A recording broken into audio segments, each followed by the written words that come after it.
Selamat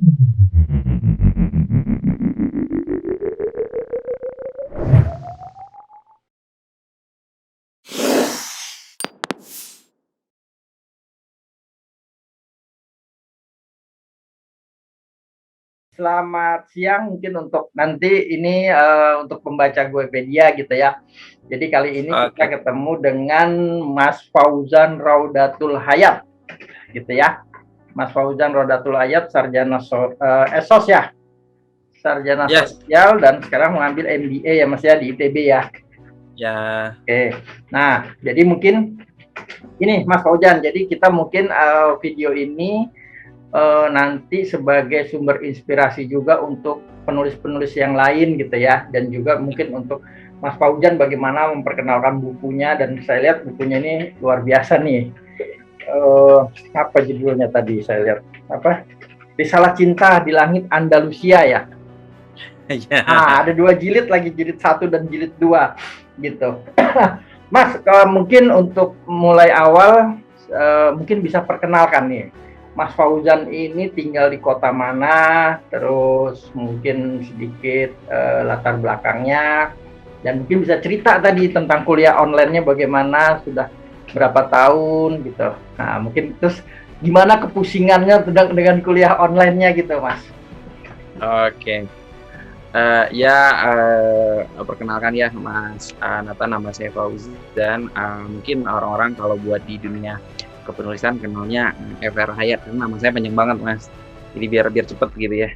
Ya, Uh, nah, ya nama pena saya mungkin orang kenalnya FR Hayat. Saya udah nulis berapa buku ya? 4, mungkin sekitar 7 atau 8 buku ya. waduh, mungkin bisa diceritakan buku apa aja nih? Saya nulis ada Pancasila dan Korupsi, kemudian di antara Tasbih dan Salib di Langit Cordoba, kemudian di Goepedia saya punya Risalah Cinta jilid 1-2, kemudian ada Membangun Negeri melalui startup ya. Nah, bersama Pak Joni Widodo sama Mas Arief Budiman. Ya. Nah, terus pendidikan mungkin sekarang gimana Mas? Oke, saya pendidikan saya S1, saya memang komunikasi, saya ngambil PR, Mas Nata. Kemudian ambil PR-nya di mana, Mas? Kenapa? Ambil PR-nya di mana? Di ITB juga atau di? Saya dulu di Bandung. Saya dulu di Bandung, di UIN Bandung saya ngambil PR. Oh, UIN ya. Kemudian saya ngambil sekolah bahasa lagi di Instituto Cervantes. Jadi saya ngambil bahasa Spanyol dan saya dapat ijazah atau sertifikat B1. Kemudian baru saya ngelanjutin lagi, sekarang saya ngambil MBA di ITB. Oh gitu ya. Nah, terus tadi kan kalau saya lihat juga novel-novelnya banyak yang berlatar belakang Spanyol nih ya, gitu. Karena terinspirasi dengan pelajaran bahasa Spanyol, atau mungkin terinspirasi dengan Spanyolnya, atau mungkin ada pengalaman hidup yang lain gitu, Mas? Oke. Sebetulnya Spanyol itu sebetulnya adalah satu-satunya negara yang menarik minat saya di Eropa. Padahal banyak negara ya. Pertama, memang dari bahasanya seksi. Oke, bahasanya seksi. Kalau orangnya? Kemudian kan kayak gitar Spanyol ya. Oh gitu ya. Jadi bahasanya aja udah seksi ya. Saya bahasanya aja udah seksi gitu. Tapi gedung-gedungnya juga bagus ya, banyak ya peninggalan sejarah ya.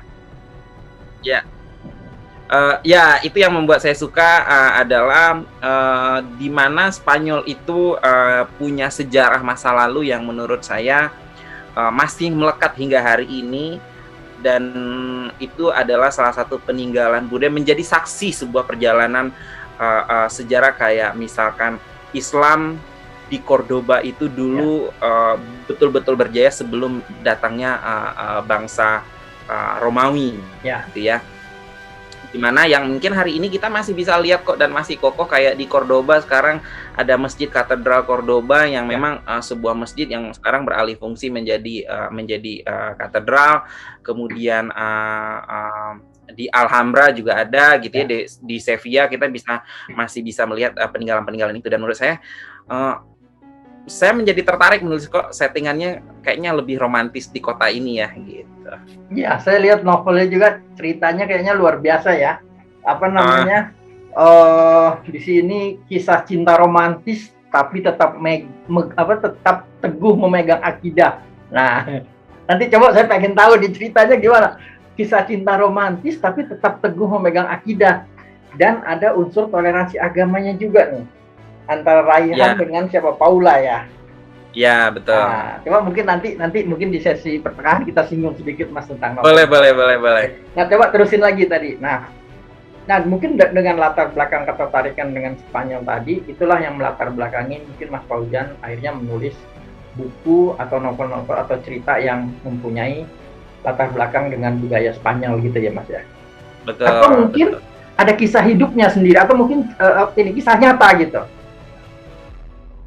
Sebetulnya kalau kisah nggak ada ya, saya datang saya ya memang suka di Spain ya kayak Madrid, Barcelona gitu ya. Cuma saya memang kalau ditanya ya kalau mau ke luar negeri dan pengen tinggal di mana gitu, saya maunya di Andalusia sih. Andalusia ya. Itu peradabannya juga udah peradaban yang tinggi ya pada zaman ya. Betul. Ya. Oke. Nah, dan kenyataannya hari ini tinggal di mana, Mas? Di kota mana? Di Tanah Pasundan. Oh, Tanah Pasundan. Oke, Tanah Sunda ya. Oke. Nah, terus kita lanjutkan. Nah, proses menulis itu Mas Fauzan mulainya dari kapan? Kalau saya boleh tahu. Apakah baru-baru saja atau mungkin sudah lama? Saya menulis itu dari SD. Saya memang suka menulis ya. Kemudian SMP, kemudian kalau SMA saya dulu sering banget tuh nulis karya ilmiah gitu Mas. Jadi kayak lomba-lomba penelitian gitu. Nah biasanya selalu juara. Nah kemudian begitu masuk kuliah, saya mulai masuk ke ranahnya novel secara serius gitu. Nah dari sanalah pertama kali kemudian berlanjut lagi saya mulai menulis buku daras gitu ya, dimana kan kalau buku daras kan kalau buku ilmiah gitu kan kita bahasanya harus bahasa standar ya Mas ya, ya. Bahasa Indonesianya baku banget gitu loh kan. Ya. Kemudian saya mulai lagi tuh mengelola karena orang Indonesia kalau buat jadi saya menulis juga tergantung pasar sebetulnya sih Mas, karena orang Indonesia baca novel mungkin yang setebalnya 500 halaman mungkin satu hari bisa kelar. Tapi kalau menulis baca buku 1 halaman aja kayaknya aduh kok berat banget, yang ada dia ngantuk gitu. Benar. Jadi akhirnya saya mulai menulis buku-buku kayak membangun negeri melalui startup yang diluncurkan oleh Guepedia, di mana saya dengan penulis lain itu mulai menulis dengan bahasa-bahasa yang santai. Iya. Jadi kayak kita bercerita, di dalam salah satu buku kami kan ada tentang OLX Autos, ada OVO, dan yang lain-lain gitu ya. Ya, ada Tokopedia, ya kan? Ada Tokopedia gitu. Nah, kita bercerita, jadi perjalanannya tuh begini. Jadi kita tulis seperti kayak novel dengan bahasa yang ringan, tapi pesannya nyampe. Ya. Justru itu lebih enak dibaca dibandingin kalau kita tulis dengan bahasa yang benar-benar baku banget gitu. Ya. Jadi memang membangun negeri dengan startup itu saya sudah lihat itu lengkap sekali ya. Bahkan bagaimana strategi Tokopedia, strateginya GoPay ya. Semua ada strateginya OVO gitu ya. Betul. Bagaimana mereka berkembang justru di situ dijelasin secara kalau saya lihat orang awam pun mengerti ya baca buku itu ya. Gitu. Walaupun mungkin benar. Jadi teknis di dalamnya, tapi saya rasa orang awam pasti tahu, pasti paham gitu. Saya rasa luar biasa itu buku itu ya gitu. Ya benar, karena karena memang waktu kita nulis buku itu juga kita pengen buku kita itu masuk ke dalam semua kalangan. Kalau buku kuliah aja yang sekarang ya Mas ya, ini bahasanya apaan sih, harus dibaca sekian kali baru dia pakai bahasa Indonesia yang baku gitu. Ya. Bener, baca satu lembar aja udah pusing nggak ngerti gitu ya. Kadang-kadang orang udah ngantuk duluan gitu. Gitu. Padahal yang saya baca juga membangun negeri dengan startup itu sebenarnya itu materi berat kan, karena materi teknik. Benar. Ya kan? gitu. Betul. Tapi orang awam saya lihat pasti ngerti gitu loh. Karena apa? Karena Iya. disampaikan dengan bahasa sehari-hari, walaupun ada bahasa teknisnya, tapi dijelasin bahasa teknisnya gitu. Bagaimana Iya. strategi toko bisa berkembang dengan kolaborasi, dengan kerjasama segala macam. Saya rasa itu buku itu bisa dipakai sebagai paduan ya untuk orang-orang atau anak muda sekarang yang membangun startup, saya rasa ya. Benar, Karena benar. mereka, kalau saya lihat sih sebenarnya tinggal contek aja dari apa yang ada di situ, saya rasa sudah 50% sudah cukup sepertinya. Benar ya, Mas? Betul. Iya kan? Benar, benar. Gitu. Iya. Jadi luar biasa tuh buku. Gitu. Ada nggak rencana mungkin mau nerbitin buku lagi yang memang apa ya? Mungkin seperti gini, mungkin membedah bagaimana Tokopedia bisa berkembang di Indonesia. Dan nggak tahu sekarang sudah unicorn atau dekakon nih. Kayaknya Tokopedia udah unicorn ya, tapi mungkin dikit lagi dekakorn kali ya, karena Ya. valuasinya udah sangat gede ya. Nah, mungkin bisa membedah kali Mas satu persatu nih bagaimana Tokopedia dari awal berdiri, mungkin mereka juga ada turun naik ya. Ya, betul. Sekarang bagaimana mereka, mungkin katanya sebentar lagi mereka juga mau IPO gitu ya, saya dengar gitu. Ya. Nah, terus bagaimana juga Halodoc yang sekarang juga lagi booming ya. Ya, betul. Nah, ya kan gitu. Nah, saya rasa mungkin bisa lagi Mas dibedah lagi, karena kan selain yang ada di buku tadi itu, saya lihat ada, kalau saya lihat di situ ada OVO, ada Tokopedia, Traveloka ya. Ada, betul. Ada Amarta, terus ada OLX Auto juga ya. Ya, salah betul. satunya Pak Joni di dalamnya ya di situ ya. Ada Pak Joni di dalamnya. Ya gitu loh. Nah, ada Tani Hub juga. Nah, saya rasa mungkin bisa lah seperti apa ya?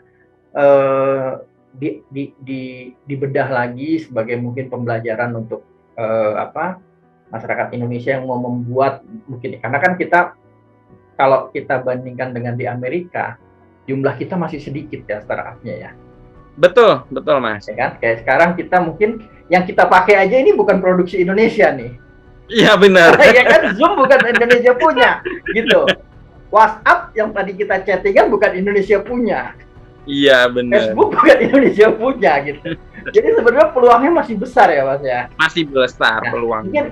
Mungkin Mas Fauzan bisa nggak mungkin kasih pandangan bagaimana nih misalnya kita mungkin mengambil pelajaran dari buku apa tadi itu, Membangun Negeri Melalui Startup itu 10 kisah startup Indonesia, mungkin apa pelajaran yang bisa kita ambil dari situ untuk mungkin anak muda Indonesia yang ingin membangun startup, mungkin dia apa ya, apakah kita ketinggalan sekarang karena mungkin seluruh aspek kehidupan kita sudah di online kan, atau sebenarnya peluang masih banyak, atau bagaimana Mas kalau menurut Mas Fauzan? Ini kalau ini menurut pribadi saya ya. Sebetulnya dunia memang berkembang dengan begitu sangat cepat gitu ya, dan kita harus menjadi masuk dan ambil bagian dalam perubahan besar itu. Mungkin kalau dulu Mas tahu yang zamannya handphone masih poliponik gitu ya, yang masih bunyinya yang tombolnya gede gitu ya, terus langsung berubah menjadi yang tombolnya QWERTY, kemudian muncul lagi yang udah touchscreen. Jadi artinya perubahan itu begitu cepat. Yang dulu orang sebenarnya bahkan di tengah pandemi ini memaksa kita untuk melakukan inovasi dengan begitu cepat. Contoh kayak kita mau buka rekening bank aja sekarang nggak harus datang ke bank. Iya, udah pakai handphone ya. Itu udah pakai handphone, dan itu wawancaranya dilakukan secara virtual gitu ya. Dan sebetulnya itu menghemat lebih efisien sebetulnya, meskipun ada ada sisi negatifnya, tapi justru itu banyak keuntungan sebetulnya. Nah, kalau saya lihat, apakah bagaimana anak-anak muda mengambil pelajaran dari buku-buku yang kita tulis gitu ya. Sebetulnya perusahaan-perusahaan yang ada di dalam Membangun Negeri Bersama Startup itu kan lahir karena keresahan dari para pendirinya gitu ya. Contoh kalau kayak Ruang Guru, di mana Belva dulu mendirikannya karena dia sulit untuk mencari guru privat gitu ya. Kemudian kalau OLX Autos sebelumnya bernama Beli Mobil Gue, gimana dulu orang kalau jual mobil itu ya datang ke showroom. Harganya dia nggak tahu ya, dipegang nggak ada standarisasi harga ya. Betul, dipegang-pegang aja dikit udah harganya segini, nggak Ya, ada transparansi. Jadi muncul karena sebenarnya masalah-masalah yang sederhana sih Mas, munculnya startup-startup itu gitu ya. Kemudian kayak Halodoc gitu ya. Gimana caranya kadang-kadang orang di contoh kalau kayak Jakarta ya Mas ya, mungkin kalau dia udah biasa dengan dokter Anu gitu dan dengan kemacetan Jakarta bisa nggak ya gue lakuin video call aja dengan dokternya, ya, terus dikasih resep gue ke apotek deh gitu. benar-benar. Bahkan gue males deh ke apotek, bisa dianterin nggak gitu. Bahkan Ya, sebetulnya kita semakin dimanjakan juga sih, kayak di rumah, kadang-kadang saya di rumah weekend gitu ya, males keluar rumah, tiba-tiba udah ada yang antar makanan, ada ya, ya Gojek semua, serba instan lah. Nah, gimana anak muda gitu ya, justru sebetulnya anak muda ini harus menjadi pionir dalam memimpin sebuah perubahan, karena anak-anak milenial sekarang kalau kita lihat ya Mas, idenya ada-ada aja. Mungkin buat orang-orang dulu mungkin aduh apaan sih kok idenya nggak masuk akal. Justru sebetulnya anak-anak muda yang punya ide menurut orang nggak masuk akal itu harus dikembangin gitu. Memang idenya sederhana sih menurut saya gitu loh. Dan jangan pernah takut untuk gagal gitu loh. Berani mencoba sih sebetulnya. yang penting mencoba ya, gagal biasa ya Mas ya. Gagal Ya, betul. coba lagi Karena gitu ya. kalau kita tahu juga startup besar hari ini itu juga kalau kita tahu ya di dalamnya juga pasti ada banyak masalah. Nggak, maksudnya semulus perusahaan konvensional nggak mungkin gitu loh. Ya, Dan itu diselesaikannya seiring berjalannya waktu gitu loh. Nggak mungkin lah kayak e-commerce hari ini orang belanja ke Tokopedia nggak mungkin nggak ada komplain gitu. iya benar. Nah, mungkin saya mau singgung juga nih, karena kita udah membahas tentang startup yang bagaimana menyelesaikan masalah ya, sama Mas dengan Guepedia.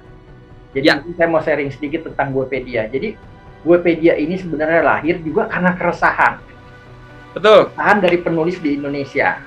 Apa? Setelah saya catat Mas, itu ada beberapa keresahan. Pertama, penulis di Indonesia itu susah sekali untuk mencari penerbit. Jadi artinya apa? Saya ngomong di Indonesia, kita nggak ngomong di luar ya. Nah, jadi kalau ada seorang penulis dia punya naskah, dia mau kalau sebelum Gopedia ada, dia pasti akan menawarkan naskahnya ke penerbit-penerbit yang ada. Dia bisa kirim email, dia bisa kirim hard copy-nya gitu. Setelah itu apa yang terjadi? Dia bisa nunggu berbulan-bulan. Bahkan pengalaman saya sendiri, Mas, itu saya menunggu naskah saya masuk ke sebuah penerbit besar. Itu begitu naskah masuk, 2 minggu kemudian saya dengar editornya cuti mau menikah. Naskah saya sudah masuk, saya follow up. Ternyata dia bilang, oke, naskah saya akan diterbitkan. Saya tunggu kan, ternyata apa? Sampai saya follow up lagi, yang editor tadi cuti melahirkan. Dari cuti melahirkan. Saya follow up lagi, dialihkan ke editor yang lain. Sampai akhirnya cuti melahirkan, tadi cuti nikah, terus sampai cuti melahirkan, sampai dia punya anak, Mas. Naskah saya baru terbit. Artinya apa? Itu naskah saya yang kedua. Itu memakan. Kalau diterima, kalau ditolak balik lagi edit. Itu kalau diterima, kalau ditolak editing katanya, balik lagi ya. Ditolak, nggak jelas kabarnya kapan ditolak. Gitu, itu diterima, itu dari editornya sampai cuti menikah, cuti hamil, dan cuti melahirkan. Yeah. Itu hampir 1,5 tahun. Akhirnya buku saya terbit. Nah, di tempatnya yang lain sama. Saya terbitkan, yang ada begitu terbit hari ini, saya cari ke toko buku. Ada. Di bulan pertama ada di toko buku. Bulan kedua hilang. Sudah nggak ada itu buku. Iya. Gitu. Nah, jadi apa? Dari situ saya lihat, oh, zaman sudah berubah. Orang sekarang mencari buku, mencari baju, mencari gadget, mencari perlengkapan, nggak datang langsung ke toko. Mereka buka handphone. Sekarang saya berpikir bagaimana orang mencari buku ada di handphone. Ternyata pada saat itu lahirlah Tokopedia, Bukalapak, Shopee, Lazada, segala macam. Dan akhirnya apa? Berdirilah Guepedia. Jadi Guepedia sebenarnya menjawab sama seperti tadi. Keresahan penulis di Indonesia yang dia susah menerbitkan buku, susah mencari bukunya kalau sudah terbit. Kenapa? Karena penerbit-penerbit yang ada, dia hanya mencetak terbatas jumlahnya. Kalau sudah habis, dia nggak akan cetak ulang lagi. Dan toko buku, Betul. kalau mungkin Mas Fauzan terakhir ke toko buku yang besar, karena di Indonesia toko buku jomplang ya, di monopoli besar, dan mungkin yang sebagian kecil-kecil. Coba Mas Fauzan hari ini datang ke toko buku, dibandingkan dengan 3 tahun yang lalu datang ke toko buku, itu rak buku itu semakin berkurang. Iya sih, saya terakhir ke toko buku kapan ya? Nah, ini kalau ke mall mampir doang sebentar udah keluar deh kayaknya, iya. ya. Dan itu memang buku-buku sekarang apa namanya? Kalau zaman-zaman saya SMA, mungkin dulu SMP ya, toko buku yang mungkin yang gede itu ya banyak banget ya Mas ya. Banyak. Kalau sekarang kayaknya pilihannya terbatas. Nah, sekarang jumlah rak buku setelah saya amati itu semakin sedikit Mas. Yang banyak itu apa? Tas, bantal, boneka. Benar, gitu. benar. Ya kan? Sepatu gitu. Nah, jadi saya lihat di situ apa? Ternyata judul yang keluar itu juga semakin berkurang. Dan toko bukunya tetap masih ada, tapi masih ada. Itu semakin berkurang. Buktinya apa? Dengan jumlah raknya yang semakin berkurang. Gitu. Nah, makanya sebenarnya banyak penulis-penulis tanya, kok kenapa sih bukunya Guepedia nggak masuk ke toko buku? Ya. Kemudian saya dulu tahun 2006 sampai 2015 Mas, itu saya menerbitkan buku masuk ke toko-toko buku. Tapi ada apa? Orang sulit mencari buku. Karena apa? Stok kita itu nggak akan lebih dari 3 bulan Pak. Buku akan diretur. Kasihan penulisnya pas mau cari. Sangkain penulisnya, kita penerbitnya nggak ada bukunya lagi, nggak ada stoknya.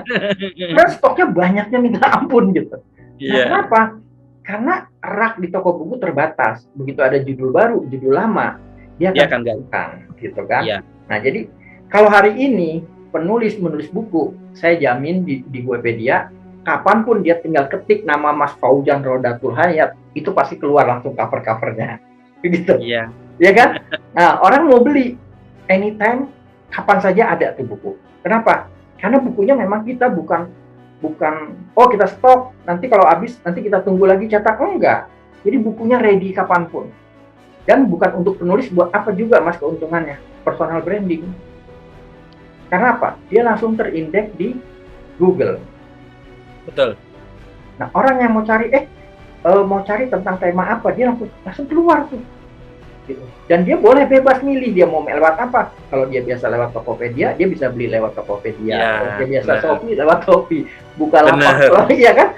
Jadi saya rasa ini solusi buat penulis di Indonesia gitu. Nah, banyak penulis tapi yang masih belum paham tentang ini Mas gitu. Padahal sebenarnya ini menyelesaikan problem mereka.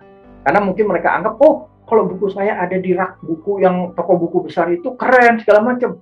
Iya, mungkin sebulan keren. Tapi itu hilang, gitu. Saya bisa berani jamin siapa penulis top di Indonesia. Buku-buku yang top setahun 2 tahun yang lalu. Coba cari sekarang. Susah Mas. Kayaknya di pasar lowak kita harus nyari ya. Kalau di pasar buku bekas mungkin masih ada. Tapi di toko buku udah nggak ada. Udah nggak ada. Novel yang pernah top, yang pernah bestseller 2-3 tahun yang lalu. Kita mungkin ya Habibur Rahman udah nggak ada kali. Nggak ada. Buku ya. Kan sayang itu buku. Gitu. Padahal ini ya bestseller ya. Bestseller zamannya gitu. Novel yang sangat populer ya. Biasa itu kan. Gitu. Tapi udah nggak ada, susah kan. Jadi kadang kalau saya ke toko buku, begitu ada buku bagus, walaupun saya belum mau baca, biasa saya beli dulu. Karena kalau saya datang lagi 2 minggu, pasti buku udah nggak ada. Nggak ada bukunya. Nggak ada gitu. Nah, jadi ini Guepedia sebenarnya salah satu hal yang tadi Mas Fauzan bilang ya. Jadi bagaimana menyelesaikan solusi khususnya untuk penulis-penulis di Indonesia. Kita juga pengen cepat gitu loh. Mereka dan juga kalau misalnya dia terbitin ke penerbit-penerbit lain yang akan masukin ke toko buku, dilihat Mas. Ini penulisnya sudah pernah nulis buku belum sebelumnya? Penulisnya terkenal nggak? Ya. Ya kan? Kalau Guepedia nggak lihat itu. Iya. Guepedia nggak lihat itu. Semua orang bisa jadi penulis. Semua orang bisa. Nah, itu slogan kita. Semua orang bisa menulis dan terbitkan. Bahkan di kita ada anak SD, Mas. Iya. Yang kita pun terbitkan. Gitu. Kenapa? Karena kita lihat apapun yang dia tulis, selama tidak plagiat ya tentunya, selama itu mengandung sesuatu yang baik, tidak menghina orang, tidak asal comot karya orang gitu ya, kita pasti terbitkan kok. Karena pasti ada nilai positif di dalamnya, dan juga untuk memotivasi kan penulis-penulis pemula nih gitu. Oh iya, saya bisa terbitin. Itu akan mendorong dia untuk menerbitkan yang berikutnya. Begitu kan, Mas? Iya, benar. Ya. Nah, kita terusin lagi deh. Tadi yang buku tentang membangun startup. Terus saya pengen ini nih, yang menarik, yang Risalah Cinta di Langit Andalusia nih. Ya. Nah, itu gimana ceritanya antara bagaimana memilih Mekah dan Vatikan itu di situ. Iya. Iya kan? Nah, terus kisah cinta Raihan dan Paula ini gimana, Mas? Mungkin bisa diceritakan dikit. Mungkin kasih tahu bocorannya, jadi nanti mungkin orang yang tertarik dia bisa cari nih bukunya nih. Iya. Sebetulnya ini memang kalau kita ibaratkan, makanya saya bilang Risalah Cinta di Langit Andalusia ini seperti Mekah dan Vatikan. Dari bahasa itu aja udah tergambar kisahnya seperti apa gitu ya. Ini kan karena kita tinggal di Indonesia ya. Kita masih belum mengakui yang namanya pernikahan atau perbedaan agama ya, Mas ya. Kita masih mengakui satu agama gitu. Kemudian setiap agama memiliki sudut pandangnya masing-masing ketika melihat pernikahan beda agama dan segala macamnya gitu. Nah, di kisah ini sengaja saya angkat romantismenya dapat. Kemudian nilai-nilai agama dan nilai-nilai spiritual di dalam buku ini masih dapat, di mana kayak Raihan itu harus bertentangan, dia harus memilih yang mana gitu loh. Karena di buku ini juga ada konflik cinta segitiga, bahkan segi empat ya kalau saya bilang ya. Di buku ini gitu lah. Dan dia masih ini konfliknya bagus banget ya. dan saya tadi bertanya, jangan-jangan ini kisah nyata nih. Karena namanya agak-agak mirip nih antara Raihan dengan Fauzan, ya agak-agak mirip. Jadi Raihan yang terlahir dari keluarga sederhana dari Sumatera Barat yang memang kental akan budaya Islamnya, kan agak kental ya, Mas ya. Orang-orang Sumatera Barat kental dengan budaya keislamannya, kemudian diaplikasikan dalam hidupnya, di mana Raihan pernah terjebak ya dengan kerasnya hidupnya Jakarta seperti apa, kemudian dia hijrah ke Bandung, kemudian dia dapat beasiswa ke Andalusia yang memang buat di luar negeri mungkin ya secara budaya mungkin ya memang jelas berbeda dengan kita yang orang timur dengan orang barat. Kemudian dia terlibat cinta dengan Paula. Kemudian sementara Paula ini kan adalah salah satunya anak petinggi agama gitu ya. Kemudian bagaimana di sini kita juga mengajarkan yang namanya toleransi, Mas. Kadang-kadang kan contoh ya, kita mengambil tempat di negara kita yang minoritas itu selalu jadi bahan bulian bagi yang mayoritas. Sekarang saya membalik gitu ya, yang mayoritas tinggal di negara yang ya Raihan ini kan orang minoritas di Indonesia sampai di Eropa. Ya, mayoritas di Indonesia, begitu dia sampai di Eropa akhirnya dia minoritas. Oh, gue jadi minoritas itu seperti ini loh rasanya, di mana dia ketika di Andalusia sholat harus di ruangannya kecil, ketika di Cordoba gitu ya, terus dia lagi sholat difotoin sama orang yang lagi jalan gitu ya. Jadi kita di sini mengajarkan bahwa toleransi antar umat beragama itu sangat penting gitu ya. Kita tidak bisa merasa gue paling benar dan orang lain adalah salah, karena balik lagi kalau dalam Islam itu sebetulnya kalau kita baca sejarah-sejarah atau kisah Nabi Muhammad itu, Muhammad selalu berdampingan hidup dengan kaum Quraisy itu aman-aman aja gitu. Bahkan ketika dilempar segala macam sama musuhnya, dia bahkan memaafkan orang itu ketika dia sakit, dia datang gitu. Ini nilai yang kepengen saya ajarkan di novel ini gitu, dimana apalagi kita di Indonesia, dari zaman dulunya Indonesia itu ada, memang kita ini adalah Bhinneka Tunggal Ika gitu loh, dimana kita terdiri dari berbagai macam suku, bangsa, agama, dan kita disatukan di dalam satu negara ya. Satu negara yaitu Bhinneka Tunggal Ika, walaupun kita berbeda-beda tapi tetap kita satu. Jadi dari nilai-nilai ini sebenarnya nilai-nilai budaya Indonesia yang saya kemas jadi novel, Kemudian saya bawa settingnya ada di Indonesia dan ada di Eropa gitu. Dan juga nilai-nilai toleransi yang oleh Nabi Betul. Muhammad ajarkan ya. Benar. Nah, di sini ada bagaimana menghargai keyakinan orang lain tanpa kita mengganggu gitu ya Mas ya. Tanpa kita mengganggu keyakinan orang lain. Artinya kita bagaimana hidup berdampingan gitu ya. Benar, bagaimana kita hidup berdampingan dengan orang yang berbeda keyakinan gitu dengan kita, bagaimana kita menghargai keyakinan mereka. Tapi satu poin penting di dalam novel ini buat saya adalah hubungan sesama manusia itu mau orangnya kayak gimana pun itu tidak ada batasan dalam Islam. Maksudnya, oh saya hanya bergaul dengan Islam saja, saya tidak mau bergaul dengan orang-orang Nasrani, itu enggak ada. Itu kan hubungan sesama manusia. Ya. Tapi satu poin penting buat saya, ketika itu sudah menyinggung akidah, nah ini saya batasin.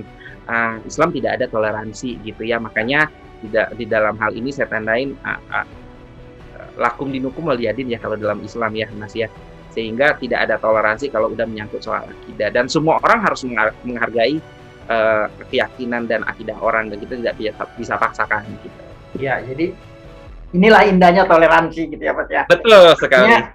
Pada saat kita berbicara tentang hubungan sosial antara manusia, di situ kita tidak memandang dia agamanya apa. Betul. Sukunya apa, warna kulitnya apa, tolong di situ ya kita wajib menghargai. Tapi pada saat kita ngomong tentang akidah, pada saat kita ngomong tentang syariat, tentang keyakinan, tentang ibadah, disitulah toleransinya berbeda gitu ya. Betul, di sanalah toleransinya berbeda. Mungkin nilai-nilai ini yang nanti orang baca nih, apa Kisah Cinta di Langit Andalusia ini ada seri 1, seri 2 lagi, gitu ya. Kalau seri 2-nya tuh gimana Mas ceritanya? Akhirnya seri gimana? Karena saya dengar raihannya terlibat narkoba juga. Jadi sebetulnya ketika ketika Raihan dari Cordoba, kemudian dia dengan Paula itu kan memang dua hal yang tidak mungkin disatukan. Ya. Yang satu Mekah, yang satu Vatikan gitu. Ya. Ibaratnya begitu. Sampai kapanpun ini tidak akan pernah bersatu karena tembok pemisahnya begitu tinggi gitu. Keyakinan ya, ya.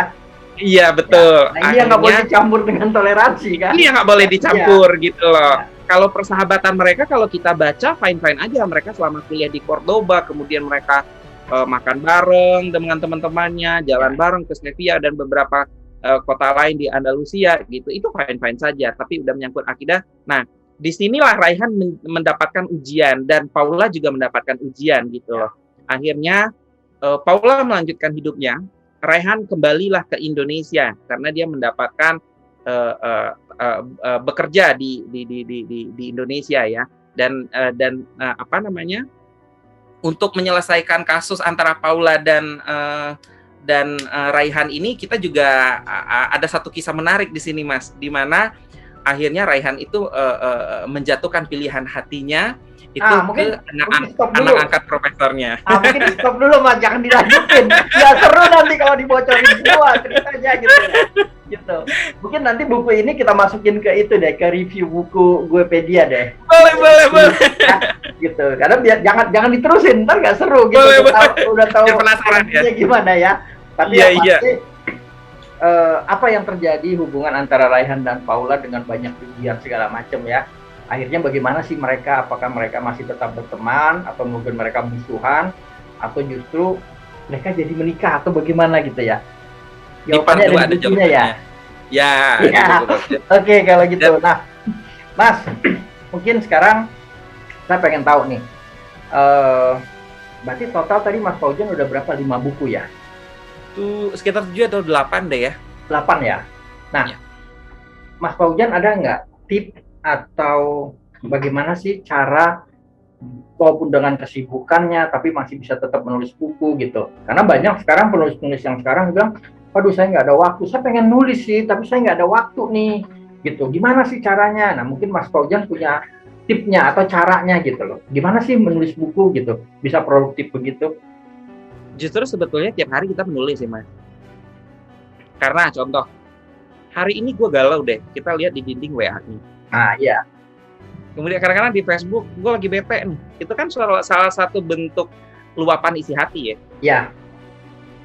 Kenapa dulu kalau kita lihat orang-orang bilang gue nggak bisa nulis, Ya. gue nggak mungkin jadi penulis. Tapi tiap hari dinding Facebooknya penuh. Status Kemudian terus ya. Ya, kemudian status WA-nya sampai yang kecil-kecil banget, isinya luapan isi hatinya gitu.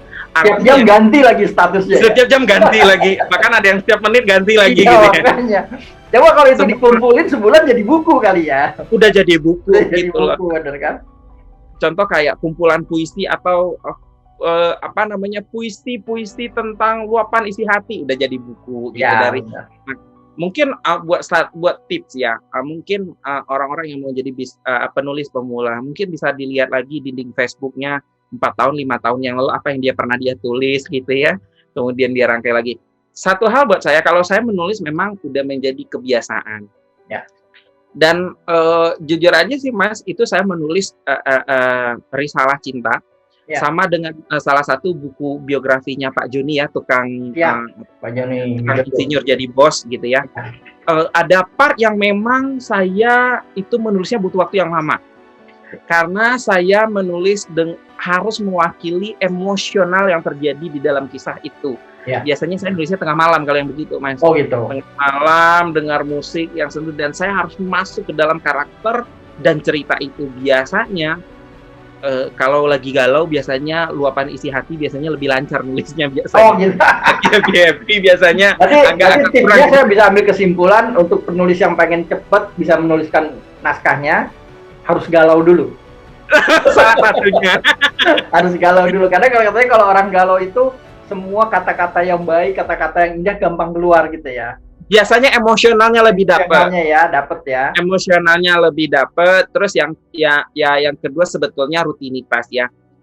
Menulis itu tidak harus panjang. Wah, sekian halaman per hari nggak usah gitu loh. Cukup misalkan 10 baris, 5 baris saja sehari cukup atau 1 paragraf, 2 paragraf. Kalau misalkan 1 halaman A4 itu paling berapa paragraf sih gitu ya? Paling juga 3 paragraf, 4 paragraf, 1 kalau misalkan sehari kita separagraf aja, 30 hari udah berapa paragraf gitu ya. Ya, belajar dari hal yang menulis hal yang sederhana, misalkan kegiatan saya hari ini gitu ya. Memang sebetulnya menulis ini kan butuh jam terbang ya Mas. Maksudnya bahasa-bahasa yang memang kadang-kadang diksi-diksinya itu memang bagus. Itu memang butuh yang namanya buat jadi penulis kita juga harus rajin baca sih. Nah, itu kuncinya ya. Karena banyak yang penulis dia mau nulis buku, mau jadi penulis tapi malas baca buku. Nggak bisa. Nah, gitu susah ya. Agak sulit. Mungkin dia bisa nulis tapi dia akan berputar di situ aja. Ya. Karena dengan semakin dia banyak membaca, otomatis diksi kata kita itu akan semakin banyak, pilihan kata kita akan semakin banyak. Kayak dentuman hati gitu ya. Itu kan bahasa-bahasa yang memang kata-kata yang memang diksinya menarik gitu loh, cuapan hati gitu loh. Iya, jadi nanti andai kata dia pun bisa menulis, mungkin tulisannya miskin ya dengan kosakata. Ya, miskin dengan kosakata. Dan gitu. Mungkin wawasannya juga akan sempit ya, karena nggak bisa. Akan sempit jadinya. Dia nggak akan seperti kayak ini risalah cinta di langit Andalusia. Bagaimana menggambarkan Spanyol begitu detail gitu ya kan, Cordova itu bagaimana, Andalusia itu bagaimana kotanya gitu kan nggak mungkin kalau itu nggak baca, apalagi betul. Mas Fauzan udah mendalami bahasanya kan, itu luar biasa sekali gitu. Nah, oke, jadi yang saya dapat memang tulislah tiap hari gitu ya untuk penulis. Tulislah tiap hari, tulis aja apa aja, entah itu 1 paragraf atau mungkin 1 halaman. Pokoknya tulis saja gitu ya. Atau tulisan-tulisan yang selama ini curhatan hati ya kan, betul. Di Facebook atau di statusnya itu mungkin bisa dikumpulkan gitu ya. Mungkin bisa jadi satu cerita baru gitu. Nah, yang kedua ya tadi yang ketiga itu banyak baca. Ini nggak bisa ditawar ya gitu. Bagaimana dia mau menulis kalau dia membaca buku aja males gitu. Yang rajinnya membaca WA gitu kan. Hari ini orang lebih banyak membaca WA daripada membaca buku kan. Ya, baca status orang ya. Iya gitu kan. Nah, itu yang susah. Aida ya gimana? Aida dia rajin, bisanya jagonya nulis WA bukan nulis buku kan. Karena dibaca tiap hari WA gitu. Oke, jadi saya dapat ilmu baru bahwa ada 3 hal ya. Tulislah tiap hari. apa yang pernah ditulis itu bisa dikumpulkan dan baca buku sebanyak-banyaknya, karena buku memperluas wawasan, juga memperkaya tulisan kita gitu ya Mas ya. Oke. Dalam waktu dekat ada rencana Mas buku baru? Sebetulnya saya lagi kerjain ya, mungkin nanti saya kasih juga ke Guepedia ya, karena yang dibilang sama Mas tadi benar bahwa saya punya pengalaman yang kalau dibilang buruk enggak ya, mungkin karena penerbit mayor itu mungkin dia punya pakem atau punya standarisasi tersendiri yang kita nggak bisa paksakan ya, dan dia berbicara kan hal komersil. Kadang-kadang penulis itu karena ada istilah begini, orang nggak ada yang kaya dari menulis buku sebetulnya. Sebenarnya orang jadi penulis itu karena kepuasan hatinya itu beda. Ya gitu. Beda hal kecuali mungkin ya ada kali Mas. Ya. Nah, Harry Potter. Ya, mungkin J.K. Rowling kali ya, J.K. Rowling menulis sekian serial, 7 serial Harry Potter yang tersebar di ya dia kaya gitu ya. Tapi justru jadi penulis itu yang kalau saya pribadi justru yang saya kejar itu bukan itu. Justru ada kepuasan tersendiri ketika ide kita dituangkan yang biasanya kita hanya cuap-cuap, dituangkan dalam bentuk tulisan. Kemudian ketika orang baca terinspirasi, orangnya happy dan senang. Bahkan saya suka tuh, saya pernah ada di email orang sih Mas, ketika buku Risalah Cinta ini saya ada dapat email dari orang, ini kok si tokohnya begini sih gitu, saya kesel ya marah. Jadi artinya di sana saya bisa memberi berarti cerita atau tulisan-tulisan saya mampu memicu emosional orang juga dalam artian positif ya, artinya cerita saya bisa masuk dan diterima oleh para pembaca saya gitu. Nah, tadi pengalaman gimana Mas? Ada pengalaman dengan penerbit mayor? Ya, dalam penerbit mayor itu mungkin kalau Mas Nata tadi mungkin lebih enak tuh cuti gitu ya sampai dia anak baru. Kalau saya udah dikirimkan penerbit mayor, oke, waktu tunggunya 3 bulan ya, saya menunggu dong 3 bulan gitu ya, begitu di follow up. Ternyata ada revisi, oke, balik lagi ke saya, kita kirimkan lagi, itu waktu tunggunya 3 bulan lagi gitu loh. Ternyata begitu ditunggu 3 bulan lagi, kemudian balik lagi, ini bagian ini kita harus diperbaikin lagi nih. Dalam ini udah kayak bimbingan skripsi lah jadinya kan.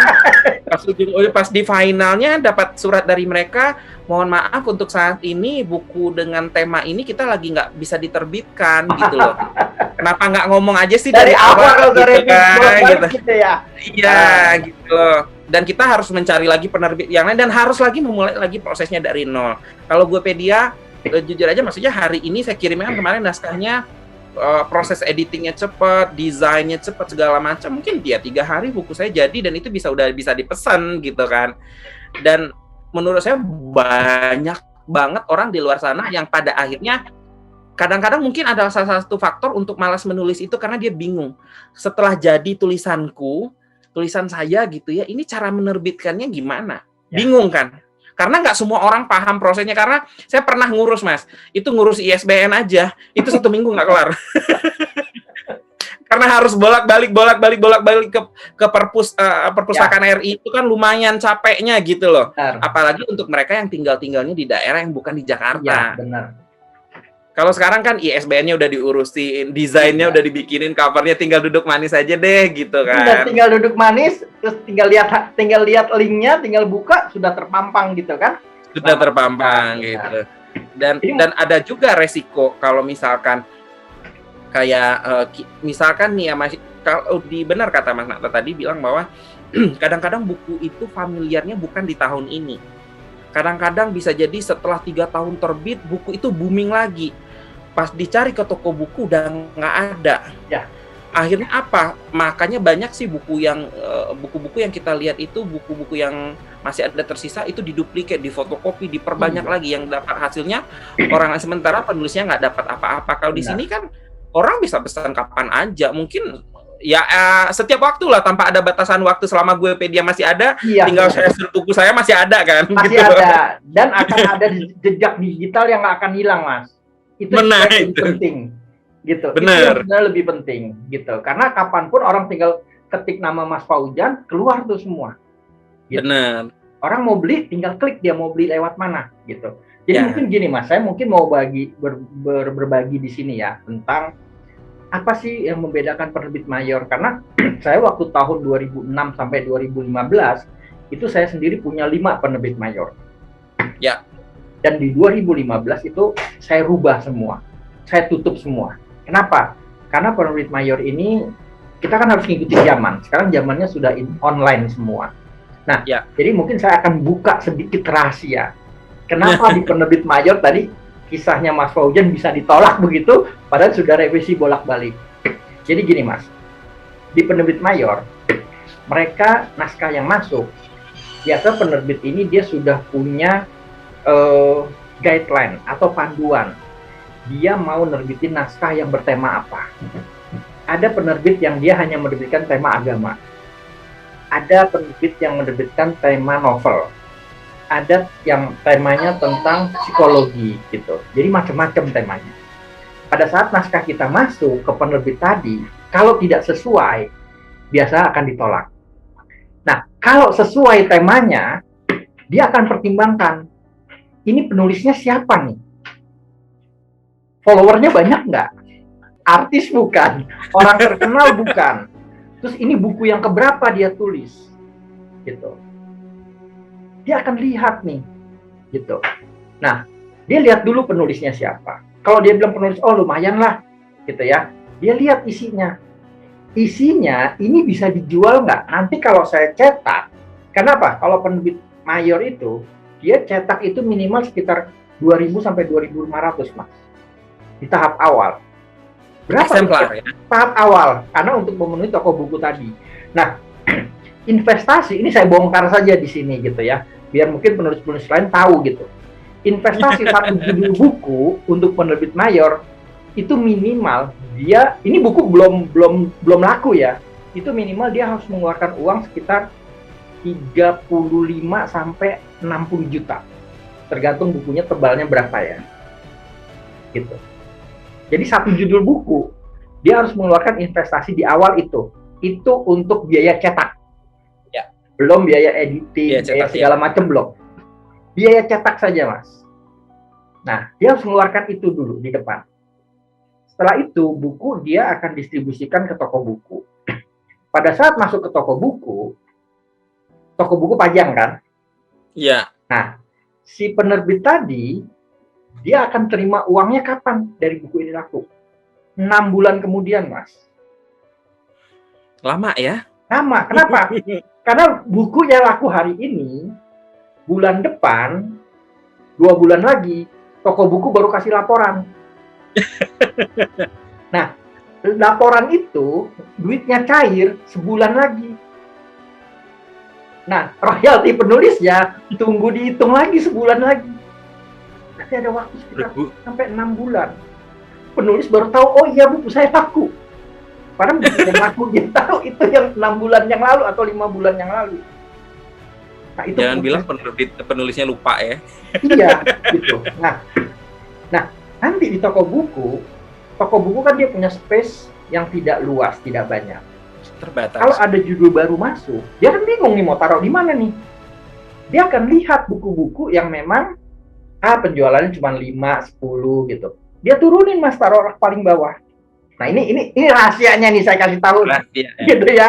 Nah, nanti kalau misalnya Mas Fauzan ada hari ini lihat buku yang bagus, 2 minggu lagi datang bukunya nggak ada, cari di rak bawah. Atau rak yang ngumpet-ngumpet. Oke. Nah, biasanya ada di situ. Gitu. Karena dia akan taruh di situ.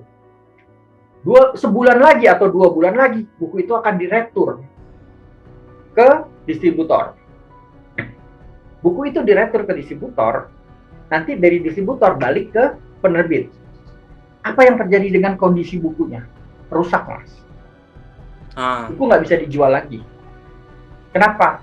Karena mungkin plastiknya kebuka, sudah sobek sedikit ujungnya gitu. Artinya itu sudah bukan buku baru. Jadi kalau dia nanti mau masukin ke toko buku lagi udah nggak terima itu, karena kondisinya sudah jelek. Karena sudah mungkin ketimpa gitu ya, ketumpuk segala macam. Nah, apa yang terjadi dengan si penerbit tadi? Kalau memang dia asal saja nerima naskah, rugi ya. Ya. Gitu. Karena hari ini dia keluar duit antara 40-50 juta, duit pertama dari penjualan dia akan terima 6 bulan lagi, paling cepat 5 bulan lagi. Bagaimana kalau yang laku cuma 100 buku atau 200 buku? Karena dia sudah keluarin uang untuk cetak sekitar 3.000 buku. Nah, makanya penerbit mayor itu selektif sekali, gitu loh. Dia hanya benar-benar nerima naskah yang memang dia yakin buku itu akan laku. Nah, teman saya Mas, banyak dia kirim ke penerbit-penerbit mayor, bahkan yang besar-besar. Apa yang terjadi? Dia bilang, oke, bukunya akan kita terbitkan, tapi 1.000 buku tolong dibeli ya ke penulisnya gitu. Nah, Kenapa penerbit mayor tadi mau nerbitin? Ya asal 1.000 buku dibeli. Pada saat 1.000 buku dibeli oleh penulisnya, artinya apa? Penerbit mayor tadi dia sudah break even point. Dia cuma mengandalin yang 2.000 buku tadi laku di toko buku. Nah, pada saat sampai toko buku, kalau kita ngomong udah setahun ini, hampir masuk tahun kedua, toko buku sudah banyak jarang dikunjungin orang. Rak buku sudah berkurang. Dan di Indonesia khususnya, ini ada perubahan perilaku yang sangat berkembang sangat cepat. Apa? Orang semua beli online. Dari anak SD sampai orang tua itu sudah biasa belanja online. Gitu. Artinya apa? Orang cari buku pun akan online. Karena mungkin kalau orang cari buku, dia nggak datang ke toko buku, tanya, ada nggak buku ini? Dia mungkin googling dulu, dia cari dulu, oh ada di toko buku ini, oh ada di sini, dia beli lewat situ. Nah, perubahan perilaku tadilah yang membuat semakin buku-buku yang ada di rak toko buku itu akan semakin kurang peminatnya. Dan yang kasihan, ini penerbit-penerbit mayor tadi akan semakin terjepit kalau dia hanya mengandalkan toko buku saja. Gitu. Nah, penerbit mayor, dia cetak dulu tuh bukunya. Dia keluar duit dulu. Gitu. Nah, makanya apa? Bisa jadi ceritanya Mas Fauzan tadi, setelah naskah masuk, mungkin dia pertimbangan tuh, Mas. Tapi pada saat mau cetak, mungkin yang bagian ngeluarin duit nggak setuju tuh. Gitu. Ya ini udah direvisi bolak-balik, tapi kayaknya nggak laku nih buku. Mungkin bagian keuangannya bilang nggak bisa keluar uang untuk cetak ini. Ya udah balikin aja. Nah mungkin itu yang terjadi, Mas. Dan saya sering menolak naskah orang seperti itu. Pada saat apa? Pada saat saya waktu itu punya penerbit mayor. Buku saya bukannya nggak bagus, itu top 10 terus di toko-toko buku gitu. Tapi penjualannya ya sulit kalau kita bilang bisa memuaskan penulis juga gitu dari royaltinya. Kenapa? Karena umurnya akan pendek di toko buku. Dan waktu itu juga online bukan seperti sekarang ya gitu loh. Orang mungkin cari buku masih datang ke toko buku. Kalau sekarang orang cari apapun tinggal buka ini. Ya kan? Semuanya ada di sini sekarang gitu. Nah, orang cari buku tahu oh nama saya Fauzan, tinggal ketik aja sih, keluar semua tuh. Wah lengkap, jejak digitalnya pasti tetap akan ada gitu. Dan dia nggak akan hapus sampai kapanpun itu gitu. Dan keuntungannya apa? Tadi Mas, untuk aktualisasi diri ya. Terus personal branding akan lebih dikenal kan gitu loh. Karena akan terindeks terus di Google gitu. Dan terindeksnya bukan hanya di website Gopedia, ada di Bukalapak, Tokopedia, Shopee, dan akan di-review terus. Bahkan buka di YouTube pun nanti akan ada. Nah, jadi penulis mendapatkan benefit yang luar biasa dibanding kalau dia. Saya nggak menyalahkan kalau ada orang yang mau di mayor, nggak apa-apa. Saya bilang bagus kalau memang bisa. Tapi sekarang zaman berubah, gitu ya. Zaman sudah berubah. Kalau memang mau begitu nggak apa-apa, gitu.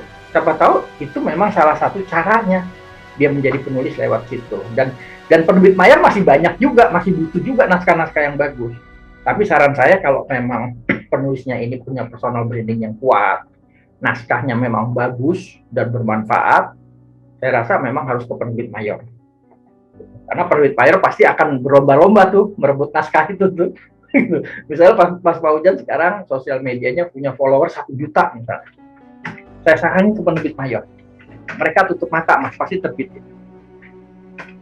Tapi justru saya lebih sukanya penerbitnya ya bukan mengecilkan penerbit mayor ya. Jadi gini, kadang-kadang contoh ya kayak sebelumnya kalau contoh saya ambil simpelnya buku yang dikarang oleh Pak Joni Widodo dengan Arief Budiman itu Survive, Plan, and Grow. Krisis di tengah pandemi, gitu ya. Itu ada orang menulis buku itu berdasarkan momen, gitu ya. Kalau hari ini bukunya, pandemi kita kan udah setahun yang lalu ya Mas ya, benar nggak? Kalau saya tulis buku hari ini, kayaknya masih oke, kita masih di tengah pandemi, tapi gregetnya udah nggak ada, gitu loh. Bener nggak? Jadi ada orang, memang ada tema-tema buku yang memang ditulis itu by moment. Momentumnya ya. Momentumnya pas gitu loh. Jadi kayak kalau misalkan, karena memang kita juga nggak bisa menyalahi penerbit mayor, karena penerbit mayor itu kan dia punya standar SOP-nya ya memang tadi itu. Ya, misalkan dari penerbit dari penulis ke editor, dari editor diajukan lagi, nanti balik lagi, oh ini nggak bisa terbit karena misalnya begini-begini. Prosesnya memang seperti itu mereka, karena mereka harus memperhitungkan juga profit and loss-nya. Karena begitu buku ini dijual, gue profit atau enggak, gue bisa BEP apa enggak, minimalnya ya kalau dia BEP doang, gaji karyawannya dari mana, ya amit-amit jambang bayi kalau misalkan buku yang udah dicetak itu ternyata nggak laku gitu loh. Dia udah punya stok sekian ribu eksemplar, ya kan? Nah, buat penulis jadi dilematis sebetulnya kalau menunggu proses yang begitu panjang yang saya bilang tadi, buku itu ditulis by momentum. Ya momentumnya pandemi kalau kita baru terbitnya di tahun ini, kayaknya udah nggak kurang enak dibaca sih gitu kan. Momentumnya aja gitu loh. Momennya udah lewat gitu. Itu udah 1 tahun yang lalu gitu loh. Gitu sih Mas. Ya benar Mas. Jadi memang kadang ada naskah-naskah yang memang dia harus diterbitkan cepat karena momentumnya, gitu. Bahkan saya punya pengalaman sebuah buku, ini waktu saya ngomong penerbit mayor ya, itu saya proses hanya 4 hari, harus cepat terbitkan. Kenapa? Karena momentumnya. Contoh misalnya, 4 hari lagi bulan Ramadan misalnya, ada buku yang membahas tema tentang bulan Ramadan. Itu kan kalau kita prosesnya lama, seminggu lagi mau lebaran kita baru cetak, udah hilang momentum. Siapa yang mau beli? Iya, dan akan nunggu 1 tahun lagi gitu. Nah itu memang harus cepat. Makanya kalau di Guepedia kita sebenarnya menjanjikan 10 hari. 10 hari itu naskah akan kita proses gitu. Kenapa? Karena kita mengantisipasi bukan di Guepedianya, tapi di ISBN-nya, Mas. Gitu. Ya. Apalagi mungkin ini sedikit saya bocorkan. Seminggu yang lalu itu ISBN itu perpusnas itu down servernya. Jadi kita daftarkan ya nggak bisa keluar gitu. Dan juga mungkin waktu awal-awal pandemi dan mungkin sampai sekarang itu jumlah naskah yang masuk di Guepedia itu luar biasa Mas. Hampir 5 kali lipat dari biasanya gitu.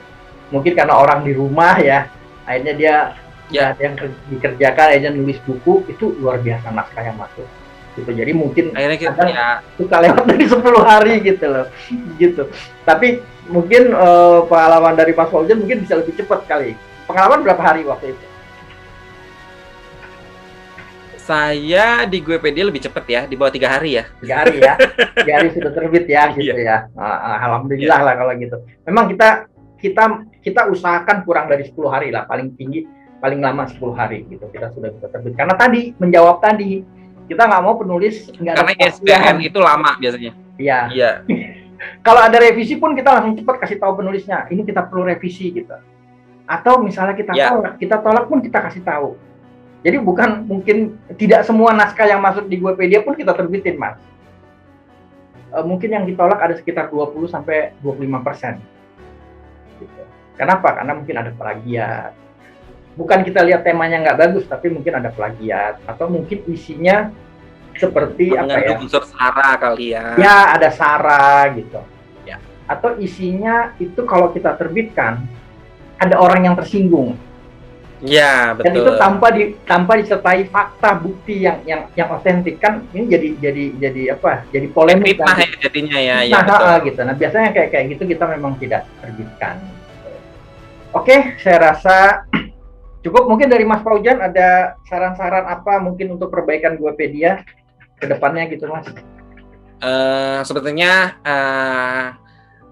ini bukan promosi sebetulnya ya. Saya buat teman-teman yang mau menulis, ya menulislah. Jangan, sekarang zaman sudah canggih, jangan jadikan nanti buku saya mau diterbitkan di mana, gimana cara penerbitannya, proses mengurus ISBN-nya gimana gitu ya. Sekarang ya salah satu platform menurut saya penerbit yang menjawab semua itu adalah Guepedia. Berarti itu udah memudahkan si penulis, tulis aja everything gitu ya. Apapun kamu bisa tulis, apapun ya, selama tidak mengandung yang tadi ya unsur sara, unsur pornografi gitu ya, dan ya yang bertentangan lah gitu ya. Kemudian bisa tulis apa saja, kemudian naskahnya dikirim dan tidak perlu lagi dicetak karena lumayan ya ngeprint sama itu biasanya bagiannya ya. Belum lagi ongkos kirimnya gitu ya.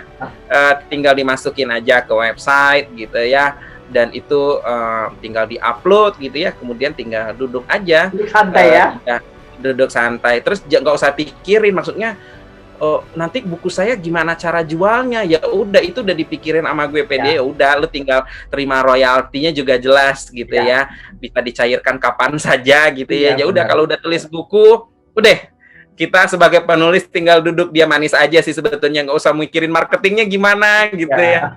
Tapi kalau penulis yang mau marketing lebih bagus lagi, Mas, mungkin di sosial media dia share kan, karena kan buat benar kan, gitu. Betul. Gitu ya. Oke, jadi terima kasih sarannya, Mas. Jadi mudah-mudahan sukses buat Guepedia. Terima kasih. Sukses juga untuk Mas Fauzan kuliahnya supaya cepat selesai juga. Amin. Kira-kira kapan selesainya, Mas?